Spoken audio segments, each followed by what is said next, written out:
Aha, we are recording. All right, we're recording. Woohoo! I mean, it's funny. I always laugh because sometimes we forget what we didn't talk about on Spurs of the Roundtable. Like, Hugh Grant's going to play a villain on Dungeons and Dragons. I thought he already was a villain. He already is. Just be Hugh Grant? I was going to say, can he just be Hugh Grant? Like, just have Elizabeth Hurley show up and kick him in the balls or something like that, right? When he cheated on her with that prostitute. Right. I mean, that feels like a long time ago. Yeah, long time ago. I think it was on Carson. Might be either Carson or Jay Leno when he made that face. Jay Leno. Yeah. Jay Leno. That was the interview that turned around Jay Leno after losing. Was the Hugh Grant interview after that scandal? Was the Hugh Grant? Yeah, after right, because before that he was getting trounced by Letterman. And all he was he was a Doritos commercial guy. Yeah. That's why he got all those cars because of Hugh Grant. And now Hugh Grant's going to be in the Dungeons and Dragons. Yeah, Hugh Grant. I'm going to be on. I got all the cars. I can't do his voice as well. It does sound. Wow, that sounded more like Tyson than it sounded like Hugh Grant. God, that was bad. Well, Hugh Grant might have some Cool Ranch Doritos brand tortilla chips with him when he goes to see the Dungeons and Dragons, okay? Yeah, could. By the way, we were listening to News of the Square. Woohoo! And with me is Mike Boyle. Greetings. I am Jeff Stein. Hey. Ivan is on assignment. Sad face. And we'll have that happen next week. That means we are more relying on our not so great intern, Mike Edwin. Nope. Yeah, he's a terrible person. He's horrible. Yep. And we have our other fake and we have our other intro. We have our intro. I'm a professional. We have our other intern today, fake Pietro. So he's here. Fake Pietro, Mr. Boner is here. Yeah, Mr. Boner. Boner. I love saying so Boner. Hugh Grant to play the villain in Paramount's Untitled Dungeons and Dragons movie. In fairness, they are lining up a A-list cast. Yeah, so far they so are good. lining up an A-list cast. Now, that does not mean this movie cannot suck. But, at least this is a step in the right direction versus I have yet to see a Wayans brother named for the movie. So, this is a step in the right direction. I saw that first Dungeons and Dragons movie in the theater, and that was bad. That was not so good. Yeah, it was not impressive. Your first problem was just that there was a Wayans brother, and it wasn't Damon. Yeah. What was your second problem? After that, the rest of the film. Movie? I think one of the direct-to-video D&D movies they did had a former Doctor Who. I don't know if it was Tom Baker or one of the famous Doctor Who guys was in it for a brief cameo or something. Oh well. So we hope this D&D movies does well. But hey, it's Hasbro. Hasbro makes great movies, right? Like Battleship Hold on a second. and Transformers: The Last Night. I'm trying to find. So was that oh yeah, well. Yeah, what year was that? I'm trying to find 2002, 2000. 2000. That movie came out in 2000. I'm just curious because I feel like who were the Jeremy Irons was in that movie. Yeah. Yep. I thought he might have been. That's why I wanted to look this up. I'm like, was Jeremy Irons really in this movie? Yes, he was. Playing the role of Jeremy Irons will be Hugh Grant. Yeah. Like, I don't recognize... There might be some halfway decent actors and actresses in this movie, in this previous movie, but the one names off the top of my head that I recognize are Marlon Wayans and Jeremy Irons. Somewhere Jeremy Irons is going, why can't I be in the good Dungeons and Dragons movie? Well, at least I'm Alfred. Yeah, that's true. Martha! God. Do you realize we are 10 days away? Well, we'll do that story later anyway. Okay. We'll do that story later anyway. Before we went on air, apparently he also forgot about talking about The Simpsons got renewed for seasons 33 and 34. Holy crap. And you, like you said to me, you got what? Yeah, what was the last time you watched The Simpsons? Probably maybe 10 years. I mean, I might have watched a Treehouse of Horror. That's the only one I'll go out of my way to watch. But yeah, Simpsons. It stopped being funny a long time ago for me. Well, so here's the interesting part. It's like I feel like I've seen an episode. Here's the irony in it. Ask me the last time I've seen an episode on Fox. Okay. Hey, Jeff, when was the last time you saw an episode of The Simpsons on Fox? I think it might have been... You know what it is? It's one of two things. Either The Simpsons visit Chicago, where they finally go to Chicago, or it might have been after the movie. Yeah, The Simpsons. I didn't see the movie in the theater. I saw it on cable afterward. No, the movie was okay. It was The Simpsons. I mean, it's just Simpsons. Right. I wonder who they're going to get to play. I wonder if they're going to retire the role of Dr. Hibbert the same way they retired Apu. I think they did. Because Hank Azaria, Harry Shearer was the voice of Dr. Hibbert. Oh, that's what it was. They said they wouldn't do it. Yeah, Hank Azaria will no longer be Apu. Right. After the whole, this current culture where they're living in right now. But Dr. Hibbert, Harry Shearer, because he's not yellow. He can't play a character who's yellow. There's a part of me where it's like, there are so many directions, but I feel like that's just a giant landmine we should stay away from today. Yeah. This is the squared. Yeah. But yeah, I feel like the last time I watched an on Fox Simpsons episode would have been either after the Simpsons movie or the one episode where the Simpsons go to Chicago, which is like, it's like they talk about the Cubs and they're like, the other Chicago baseball team, I think was the comment. It was really bad. Boring. I can't remember what else they talked about, or they made fun of that when they were there. It's like, what they really should have did was like link Quimby to Mayor Daley at the time. That would have been perfect, because it's like, that's probably definite. So there's that. Speaking of weird. Chicago sports teams, this article from radio.com says that surveys show that the White Sox fans drink the most during games, and Philadelphia Phillies fans drink the least among Major League Baseball fan bases. That's radio.com. Eagles fans might have to have a little conversation with their Philly neighbors about this one. The MLB fan base that consumes the smallest amount of alcohol per game belongs to the Philadelphia Phillies, according to the results of more than 2,500 surveys conducted by NGOnlineGambling.com, which by no means is the most scientific study out there, but still an impressive amount of work. Alternatively, sitting proudly atop the list are rowdy devotees of the Chicago White Sox, who consume an average of 4.2 drinks per game.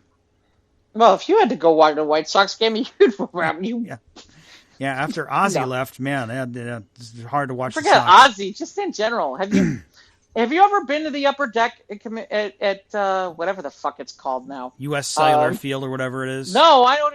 It's a great deal or something. Great deal stadium. Guaranteed rate. Guaranteed rate field. Guaranteed rate of height. From that, that gives you vertigo up there.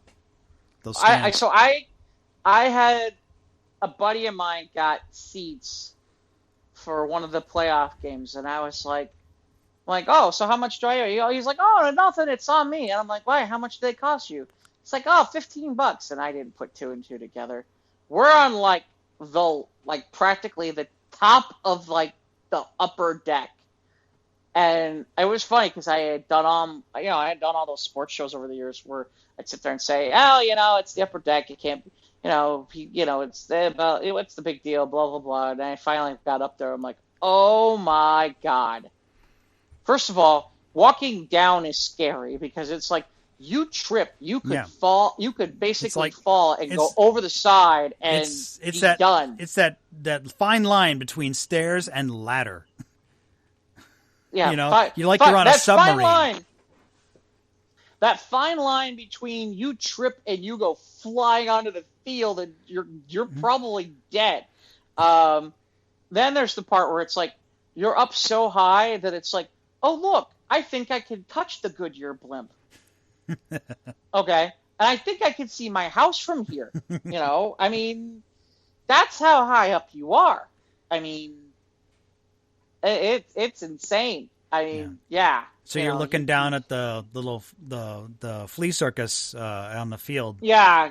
I mean, seriously, it's like, and this is a playoff game too, and it's like, this is ridiculous. Yeah. Did you move further down the stands, like later in the game, or did you stay in your seat? No, because a playoff game, there were actual real people up there. That's like was watching filled? the game. Yeah. Wow. Well, playoff game. In theory, people should show up. Then plus the fact they have that night. Didn't they have that night where they used to do half price tickets or half price beer, and it was like more on Monday night or something like that. Where like, because the one point was, didn't they have the one guy who ran on the field and tried to tackle the umpire or something, him and his son or some crazy crap like that? That was some years ago. I don't remember. I know, but that's all. Yeah. And that's because, dude, White Sox fans. That's all I'm going to say. Yeah. So the article goes on as the only other fans to average at least 4.0 alcoholic beverages per game are the Atlanta Braves, who aren't so far behind the White Sox fan base. If anything, the two clubs at the top show that it's not a matter of the team's struggles that dictate how much the fans will imbibe. But where's the data coming from? Yes, according to methodology, 2,631 self-reporting fans who reportedly over the age of 21 responded to the surveys. Oh, God. You know what's amazing about this? Isn't Wrigley Field considered like America's beer garden? I thought Miller Park. I mean, it's literally named after a beer. Well, there's that You'd think too, the Brewers. right? But yeah. But I mean, like literally, it's like America's beer garden is like Wrigley Field. Although, see, this is misleading because they're talking about at the game in the park. Yeah, this is obviously from 2019. Right? No, you're missing the point. Oh. They're talking about in the park. Most people at Wrigley don't drink at the park. No, they sprawl out. There's tons of bars in Wrigleyville. Right, there's tons of bars. There's rooftops. There's all that events. Shit. Yeah, the bleachers on the rooftops. So the answer to this question is really this survey is technically right, but it's really wrong. Yeah. The answer is Wrigley Field. It's just that all those things don't count. According to the survey, the Cubs are number 14 with an average of 3.4 drinks per game. Right, without rooftops, without not including people who don't attend the game or before or after the games. Yeah. They gotta be number one. They gotta be number one. There's just no way in Saturday. The Mets are number 12, and they outpace the Yankees, who are number 18, an average of 3.1 drinks per game. I don't know if there's no complete list here, unless I go to Clink the website, Clink the drinks. And Barry apparently likes to lay off the adult beverages. The Giants are 2.7, and the Athletics are 2.5 per drinks per game. But 2.4 drinks per game. The lowest goes to the Philadelphia Phillies. Okay. So this is from radio.com. Their survey links on the Squares page. What's scary about the White Sox number is the amount of people usually at the game isn't very high. So it's a small amount of people, but they're very drunk. Mm-hmm. And they bring their dog because, otherwise people wouldn't come. But, right.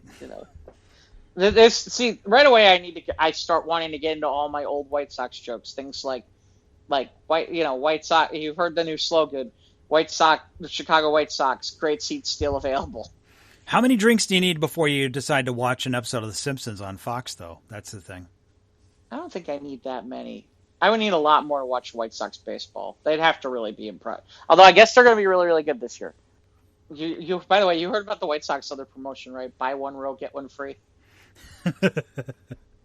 You can't. Les Grabs, the old time radio host Les Grabstein uses this one, which is they're called the Smelly Sox because they stink. It's really bad. Heard this year they're still doing the paper standees. This year they'll pay you to have your face shown at Guaranteed Rate Stadium. Yeah. The best part about Guaranteed Rate Field is this is the thing that nobody. They try to get Guaranteed Rate to to get rid of this in their logo. So guaranteed rate, because of the fact that they talk about low rates, there's a down arrow in their logo. So it's like, oh, well, at guaranteed rate field, we don't want things to go down. We want good things to happen. We want to go up. So the White Sox asked them if they could remove the down arrow in the logo. They're like, no, we're paying. You're gonna put it in there. But it was funny. God, the White Sox sometimes make me laugh. Speaking of things that are sort of funny, someone sent this to me, and I don't know why it's not showing up on the Squares page. I'll see if I can figure it out. It's from Nerdist. Ever since I said a long time ago about pineapple and pizza, I swear to God, every so often I get people just pop shit on my personal page, either about hot dogs with ketchup on them, okay, or pineapple with pizza. And when I say pineapple with pizza, we're not talking like dessert pizza. We're talking like legit, like with marinara sauce pizza. So I was asked for a ruling, Mike. Okay. Which a ruling about no one asked for a Froot Loops pizza, but here we are. A what? A Froot Loops pizza. An Iowa pizzeria is selling a Now, see, this is where I think things go okay. It is selling a breakfast pie covered in Froot Loops. Unfortunately, it's also covered in mozzarella cheese too. To the surprise of literally no one whoever this person is. I'm a dessert pizza kind of guy. Who cares? I don't give a shit about that. I'm going to suggest that much to my chagrin and families, we get an Italian coconut pizza. Okay, you're talking about garbage. Let's get to the pizza. Blah, blah, blah, blah, blah. Fung's Pizza, which has 4 locations in Iowa, has once again started selling its Loopy Fruits Pizza at its Forest Avenue location. The breakfast pizza with 5 years off the menu. The memorable pie features a sweet cream cheese sauce, a heaping of Froot Loops cereal with some Greek yogurt and condensed milk drizzled on top. It doesn't sound appealing. Except for the fact that it also comes with mozzarella. And just so there's no confusion, yes, we mean mozzarella cheese. And cereal together. Yeah. I don't know. See, the only thing so here's the only reason I'm kind of like sitting here going, okay, maybe, is it's not technically a pizza. It's shaped like a pizza. It's breakfast pizza. Yeah. Breakfast pizza is different than pizza. This is like if you had, this is the thing.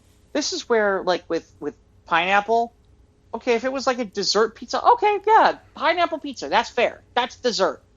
Okay? Or if it's a specialty type pizza, like you go to someplace like California Pizza Kitchen and they do all the wacky, weird ones, okay, fine. That's what they do. Okay? It's when, like, you get, like, a tavern-style, Chicago-style pizza, or you're getting, like, a stuffed, or you're getting, like, a deep dish, and you put something like pineapple on. I'm like, hell no. No. That shit don't go there. I can go for a slice of deep dish right now. Oh, my God. You're not kidding. My diet will absolutely... Well, I shouldn't say diet. I try not to say diet. So, yeah. So, your reaction is no. Yeah, my knee-jerk reaction is no. I mean, I'd have to look at it first. I mean, like, there's other places like, like whatever, California Pizza Kitchen, or they have, like, different types, or they have, like, a Pizza Ranch, which is like a buffet style. They have, like, a coffee cake, which is like a dessert pizza. Yeah. But this, the Froot Loop cereal. Well, the amusing part is, it starts to sound okay, and then they talk about they added mozzarella cheese. With the yogurt and the other cheese, whatever they had on it. A little bit, I don't know. Like I said, I like the concept idea as a breakfast pizza, but yeah, you lose me with the mozzarella cheese. I'm just not. Maybe that'll be Hugh Grant's character as the Fruit Loops pizza chef. Yeah. Yeah, that would be his evil power is he creates Fruit Loop pizza.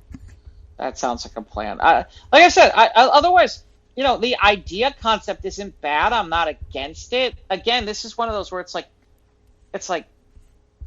breakfast pizza. It's not pizza. You don't order this in the middle of the day. Yeah, this ain't a lunch or dinner. Right. This isn't, well, or then again, you know what? This could be, in fairness, it's 1 a.m. I'm ordering pizza. and I'm half drunk. Let's order something weird and crunchy. Yeah. That might be a possibility here. Or you're coming down on something. You're coming down and you need like weird pizza or something like hangover that. Food, maybe.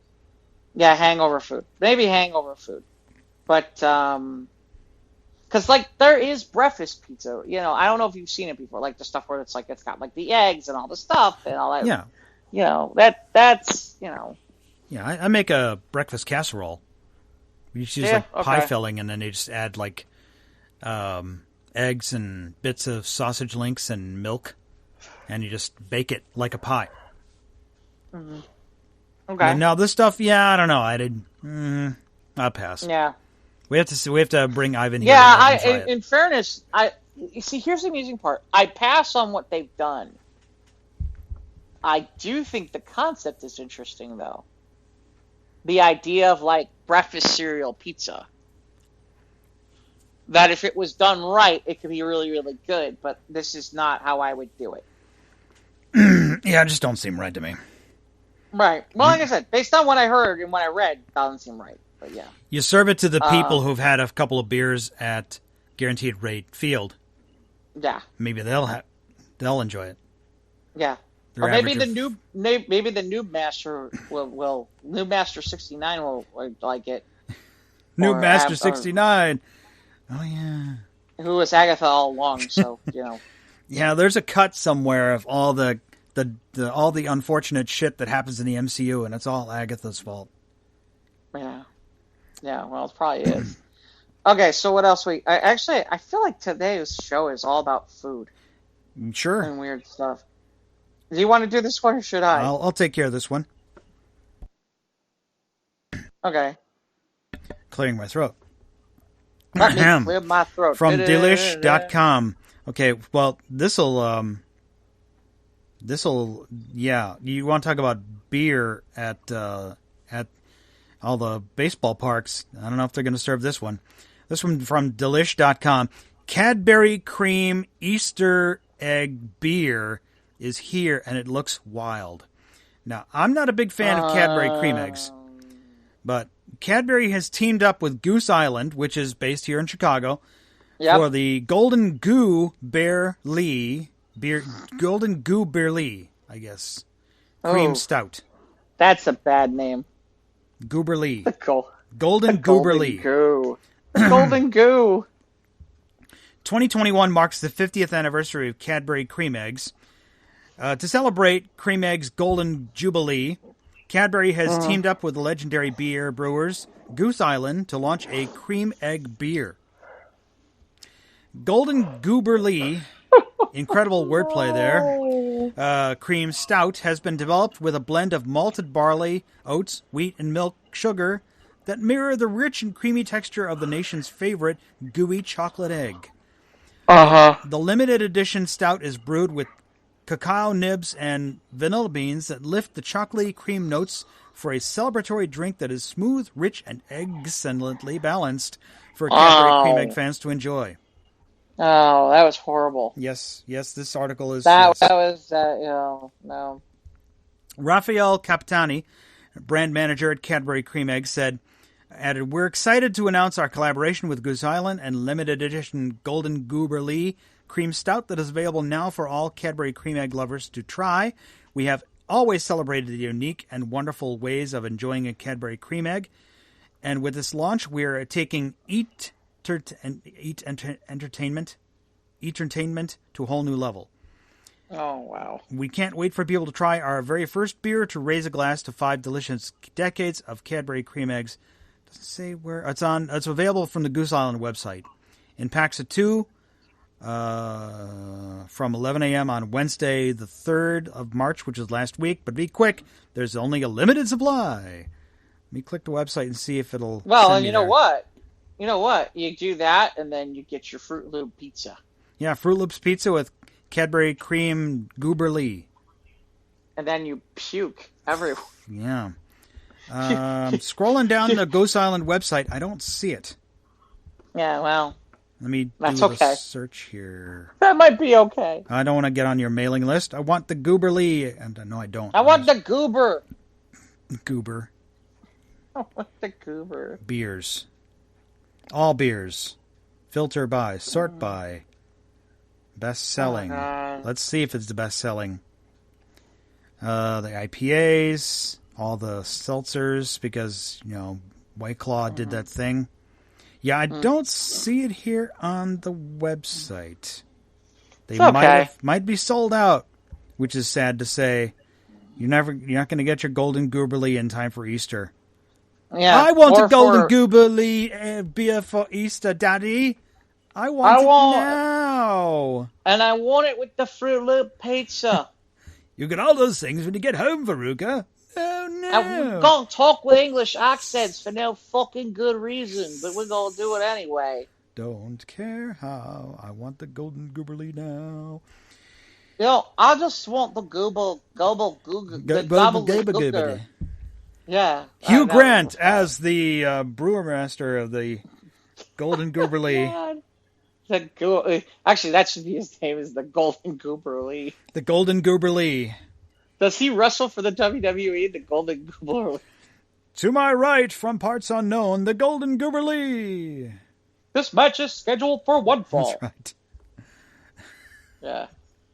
The winner, the Golden Gooberly. Yeah. That's Hugh Grant.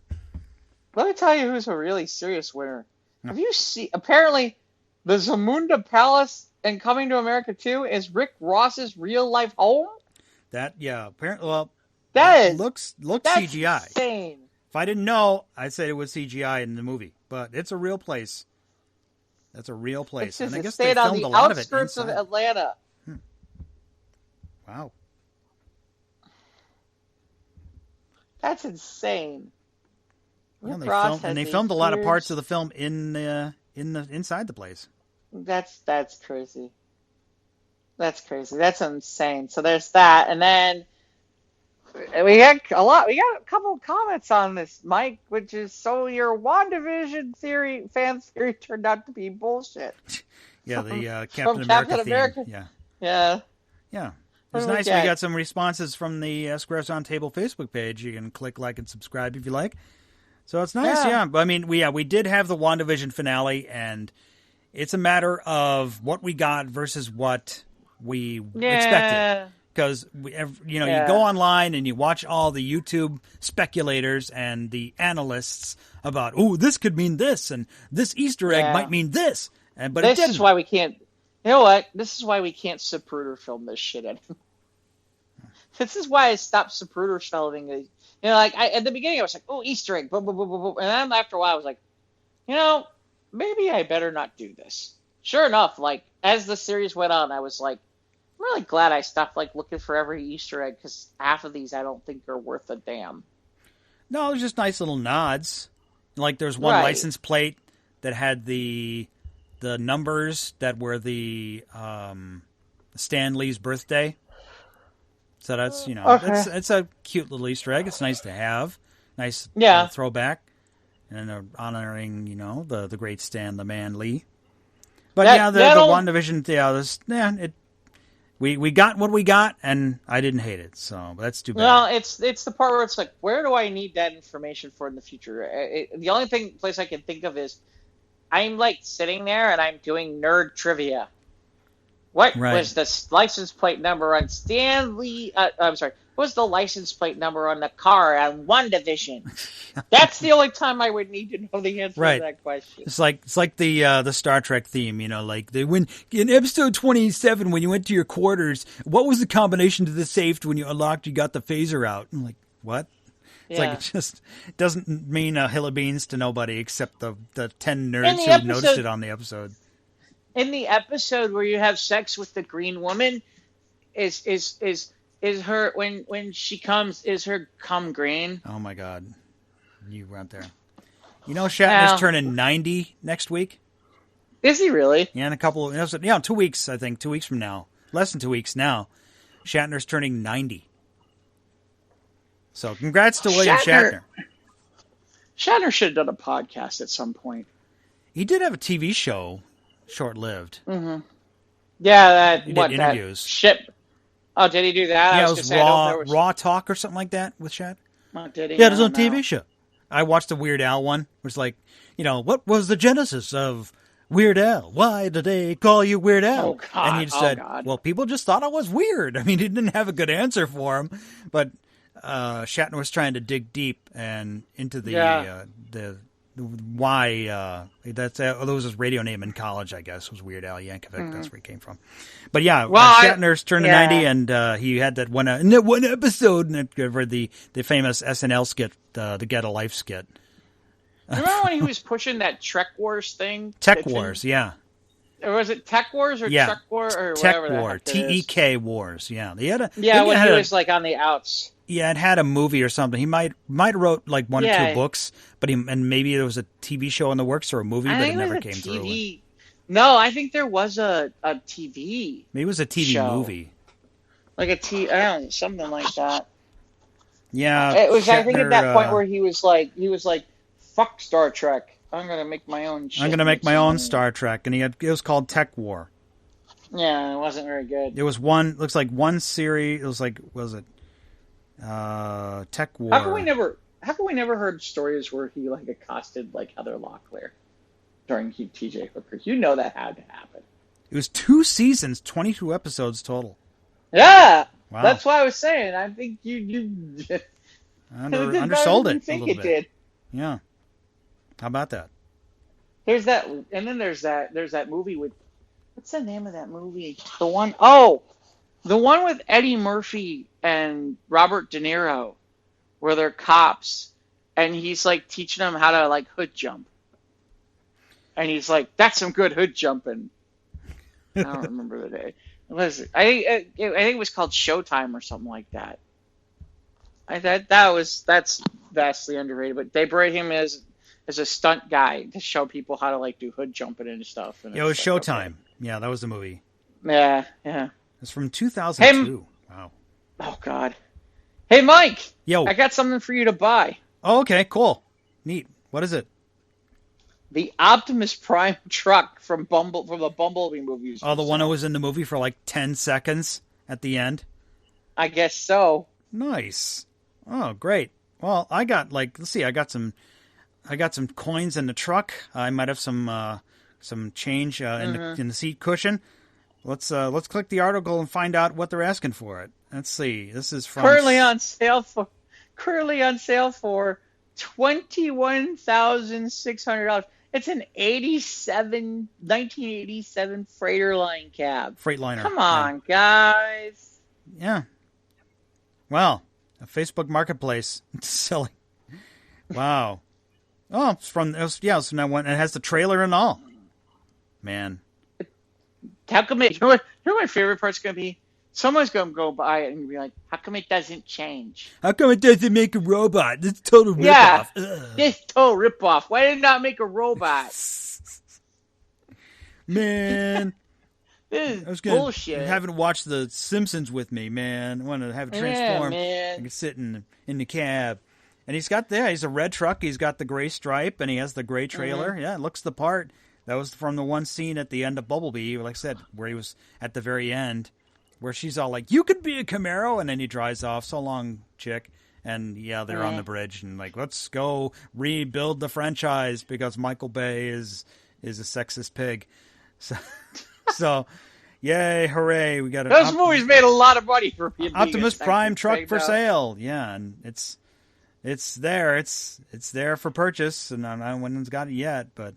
Yeah, I'll be the coolest nerd at the Transformers convention next year when I pull up in my Optimus Prime truck but I don't know how to drive a truck, so I'm going to rip the transmission apart and crash into the side of the convention hall because I don't know what I'm doing.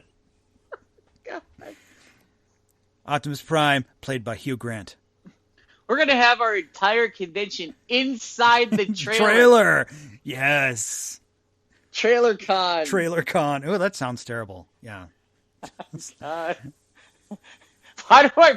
am I picturing a whole bunch of people, homeless people from the trailer park, like a trailer con? We have a container in the back of our store, and when the new person gets hired, we always tell the new person, "Oh, don't disturb the homeless person living in the trailer in the back of the store." Nice. Very well done. Sure, that is truth. That is true. Those are hard facts there. That every new employee gets to see. We get to see the reaction on their face when we tell them not to disturb the homeless person in the back. Should you?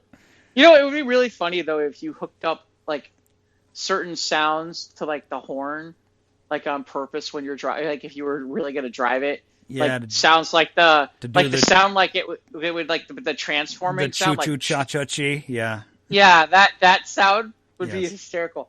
Or like if somebody cut somebody off, you could hit like the button and be like, "Hey, watch where you're going." Like right. Optimus Prime. Or I'll kill you because I'm the Michael Bay Optimus Prime and I kill humans. Yeah. Or give me your face, where he takes the face of the fallen in Revenge of the Fallen. Yeah, he could be the murderous, the homicidal Optimus Prime from the live-action movies. Or he could be the benevolent, father-like figure from the G1, the old cartoon. Who knows? Yeah, for $21,000, if I had 21 grand sitting around, no. I'm still financially... TFCon needs to get it. TFCon needs to get it, and then that's where TFCon goes. Or if BotCon comes back in 2022. Yeah, there you go. They need to buy it, and that's where the con is. Yeah, we'll put the con. We'll have the dealer room, the dealer row inside there. Or yeah, that'll work. At least put it in a parade or something. You'll serve some Cadbury beer and some Fruit Loop pizza. Yeah, and served to you by Hugh Grant. He'll be your waiter tonight. Yeah. Yes, the gobbledygooker. Oof. All right, what else we got? Okay, speaking of 80s cartoons. I posted this one earlier today. Apparently, the Puma shoe company has collaborated with the Thundercats. What? Now, the article's from thedad.com, and it says, "I'm not much of a sneakerhead, but I do love Thundercats. It might seem strange to lump these two things together, but it wasn't strange to Puma." Wait, stop. Sneakerhead? Yeah, that's a word. I don't know. Okay. Puma created a line of footwear inspired by the classic 80s cartoon, and they look incredible, according to the author of this article, whom I do not know and I would not relate to. Sneakerhead and Gobbledygooker are the tag team bad guys in Dungeons and Dragons. Yes, both played by Hugh Grant. Yes. He splits in half. The Puma website describes the Puma Thundercats collection. It's time to rewind in the first ever Puma Thundercats collaboration.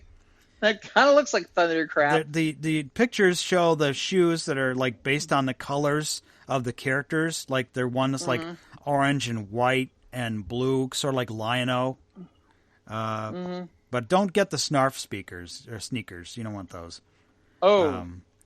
Yeah, let's see here. The graphics and color references from fan favorites Lion-O, Chitara, and the Cat's Lair. I guess that was their base, the Cat's Lair.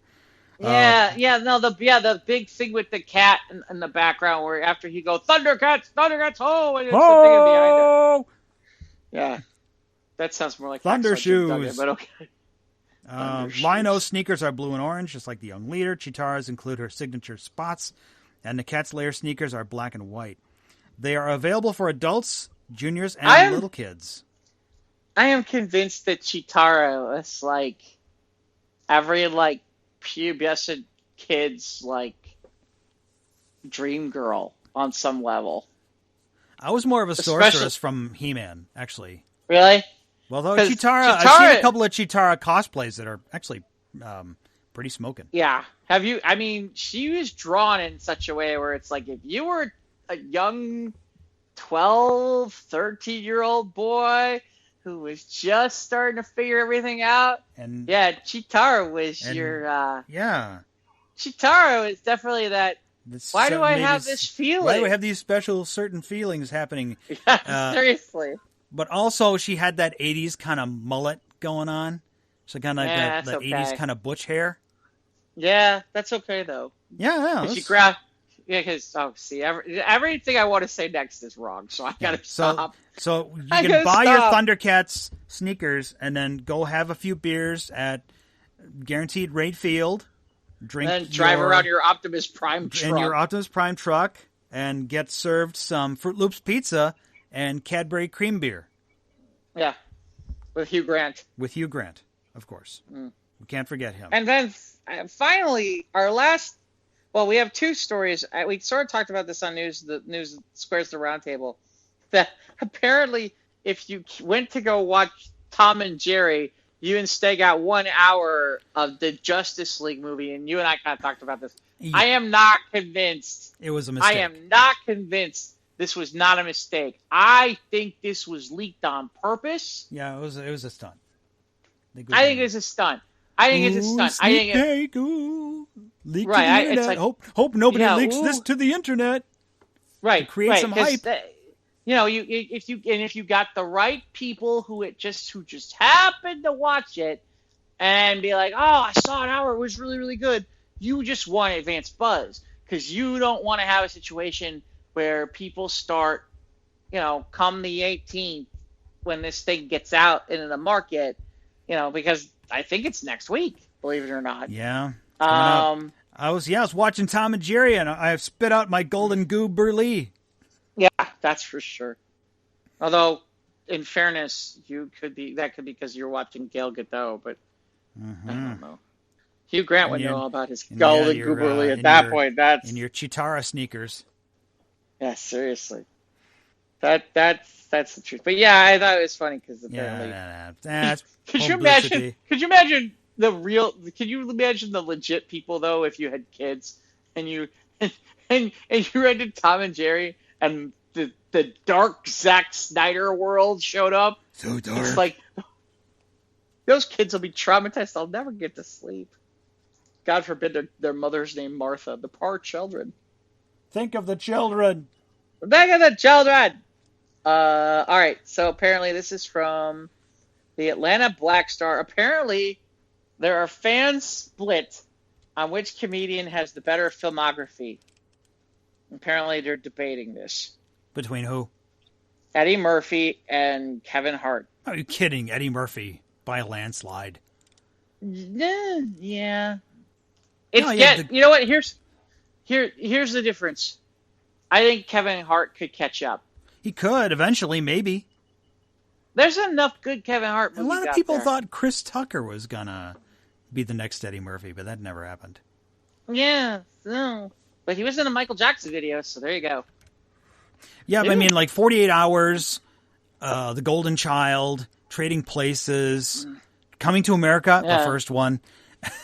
Now we have to say the first one. But yeah, no, Eddie Murphy, no, by leaps and bounds. There's no contest. By the way, what do you think the over/under odds are on a continuation trading places?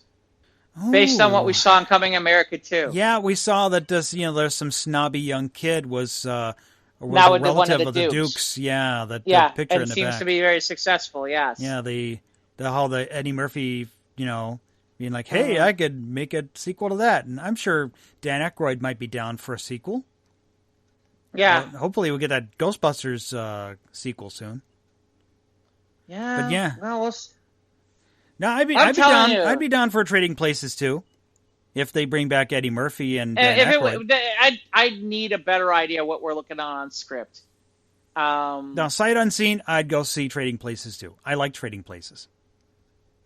Yeah, I just don't know there's a need for a 2, but they certainly did open the door for one, didn't they? Yes, I mean, they it's did. like, wow. I mean, they really did kind of open that door. I remember, when in Coming to America, the first one, he gives the roll of cash to the wad of cash to the two homeless bums, and they're the Duke boys because he put them out on the street after trading places. Yeah. Mortimer Winthorpe. Yeah. Well, like I said, it's just one of those. It's very, very interesting because it's like I didn't think about it till just now, but yeah. Well. Shout out to Don Amici. Rest in peace. Great actor. Yeah. Loved him in Cocoon. We told him to sell. Get down there and sell. We've had a seat on this board since it was... Yeah. Right. Turn those machines back on. Yeah. Turn the machines back on. See, we said the first... What's going on? Trading... See, I love Trading Places. That was great. The final scene on the trading floor and at the New York Stock Exchange. That was awesome. And what's her name looks phenomenal in that movie. Jamie Lee Curtis, yeah. Yes. Still hot. Jamie Lee Curtis still looking good. She's a silver fox she got going on now. Yeah, it's still even now, still making it work. It's like, really? God. All you got to do is put on those Chitara sneakers for me. Seriously, oh my God. That's so wrong, and it's funny. I guess that'll do this week, hey? Yeah, no, maybe I better go drink some of the gobbledygook Cadbury ear beer. The golden goobier lead. Yeah. Well, after you talking about Jamie Lee Curtis with Chitara shoes, 13-year-old me might gobbledygook her all over. I wouldn't kick her out of the bed for eating Fruit Loops pizza. No, that's no. Even now, no. So I guess that'll do this week, hey? Episode 88. We've hit all the keys, I think, this week. Wow, yeah. We didn't do our Iron Sheik tweet of the week. Oh, yeah. All right, let's go find one real quick. Iron Sheik lately. If you are on Twitter, which we are at SOTRT Podcast, you need to follow the Iron Sheik on Twitter. That is a must. Where else can they find us while I'm finding an Iron Sheik quote? Right. We're on Instagram as well. Of course, we're on YouTube. Click the bell, subscribe, negative content. Of course, email us at sotrtpodcast@gmail.com. You can download this show on your usual podcast hosting platforms, Apple, Google, Spotify, Anchor. And Jeff is on YouTube. He's on Facebook, Instagram, and Twitter. I'm everywhere. He's on Clubhouse, Dynamite Productions. Ivan, shout out to Ivan. Ivan! He is on twitch.tv at Java and Ivan, of course, and on the Spinning Wheel, where you might occasionally see him spinning some records, some actual vinyl records, because the young kids are starting to play vinyl now too. So anyway, you're on Twitter. You got to follow the Iron Sheik. So Iron Sheik has a poll. Okay. It's a poll, so we might as well play with this. Okay. With my little finger, I should option 1 break your fucking neck. No. Suplex you is an option 2. Put you in a camel clutch.